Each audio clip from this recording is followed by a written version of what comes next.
নমস্কাৰ বন্ধুসকল, অসম পুলিচৰ পৰা এটা ভাল খবৰ আহিছে। যিসকলে ABUBত ফেইল কৰিছে সেইসকলৰ বাবে অত্যন্ত ভাল খবৰ।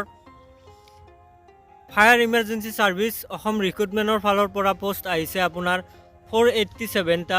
8 পাছৰ পৰা কৰিব পাৰিব আপুনি এই পোষ্টটোত। এই পোষ্টটো অনলাইন হ'ব, আপুনি ফিজ দিব নালাগে, ফ্ৰীতে হ'ব। এই পোষ্টটোৰ অনলাইনটো খোলা দিয়া নাই বৰ্তমান, আপোনাক ৰেজিষ্টাৰটো কৰি দেখাই দিছোঁ। নেক্সট ভিডিঅ'ত আপোনালোকে অনলাইন প্ৰচেছটো ফুল দেখিবলৈ পাব। এই ভিডিঅ'টো ডিছক্ৰিপশ্যনত 2 নম্বৰ পাৰ্টটোৰ লিংকটো দিয়া থাকিব, আপোনালোকে গৈ 2 নম্বৰ ভিডিঅ'টো চাব পাৰিব। এতিয়া আহক অনলাইনটো কেনেকৈ কৰিব, ফুল প্ৰচেছ ষ্টেপ বাই ষ্টেপ ভিডিঅ'টো চাই থাকিব, অলপো স্কিপ নকৰিব। এইটো ভিডিঅ'ৰ তলত ডিছক্ৰিপশ্যনত আমাৰ এই লিংকটো থাকিব, লিংকটোত গৈ আপোনালোকে এই পেজখনলৈ আহিব পাৰিব। এই পেজখনত যিটো আপোনাৰ 3 নম্বৰ অপশ্যনটো আছে অনলাইন এপ্লিকেশ্যন পৰ্টেল, তাত আপুনি ক্লিক কৰি দিব। ক্লিক কৰাৰ লগে লগে নতুন পেজ এখন খুলিব। খোলাৰ লগে লগে আপুনি তাত দেখিবলৈ পাব ইয়াত নিয়মখিনি সকলোখিনি দিয়া আছে, আপুনি ভালদৰে পঢ়িলে সকলো বুজিব পাৰিব।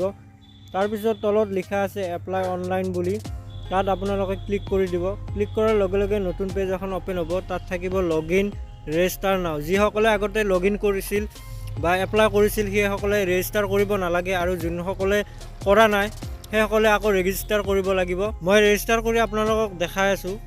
ৰেজিষ্টাৰত মই ক্লিক কৰি দিছোঁ। ক্লিক কৰাৰ লগে লগে নতুন পেজ এখন অ'পেন হৈছে, তাত কেণ্ডিডেট নেম বুলি আছে, তাত আপোনাৰ কেণ্ডিডেট নেমটো লিখি দিব। তলত দেখিবলৈ পাইছে আপোনালোকে ফাদাৰ নেম বুলি, তাত আপোনাৰ ফাদাৰ নেমটো লিখি দিব।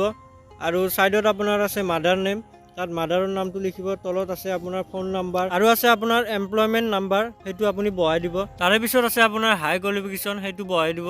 তাৰে পিছত পাৰ্মানেণ্ট ডিষ্ট্ৰিক্টটো বহাই দিব। বহাই দিয়াৰ লগে লগে জেণ্ডাৰটো ছিলেক্ট কৰি ল'ব আপুনি। তাৰে পিছত আছে আপোনাৰ কেটেগৰী ছিলেক্ট কৰিব। তাৰপিছত তলত আছে ডেট অফ বাৰ্থ, আপুনি ডেট অফ বাৰ্থটো ছিলেক্ট কৰি ল'ব।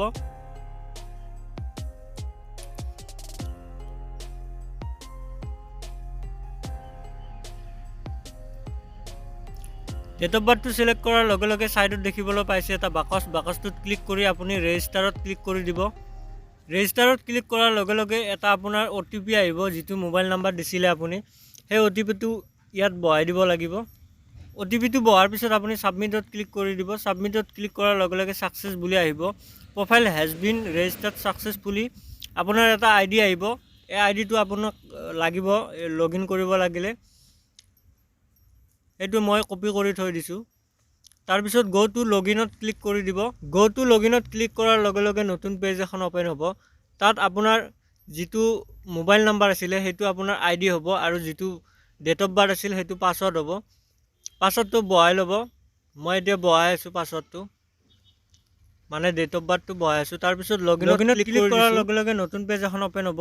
এইটো বৰ্তমান খোলা দিয়া নাই, খোলা দিয়াৰ লগে লগে 2 নম্বৰ পাৰ্টটোৰ নটিফিকেশ্যন পাই যাব আপোনালোকৰ ইউটিউবত। যদি আপোনালোকে বেল আইকনটো প্ৰেছ কৰা নাই তেনেহ'লে প্ৰেছ কৰি লওক, আৰু যদি আপুনি নতুনকৈ আহিছে তেনেহ'লে চেনেলটো ছাবস্ক্ৰাইব কৰিব। ইয়াৰে ছেকেণ্ড পাৰ্টটো আপোনালোকক দিবলৈ চেষ্টা কৰিম, তাৰ বাবে আপুনি এটা লাইক কৰি দিব। আজি ভিডিঅ'টো এইখিনি আছিল, নেক্সট পাৰ্টটোত আকৌ লগ পাম। আজিলৈ এৰিছোঁ, বাই। জয় আই অসম।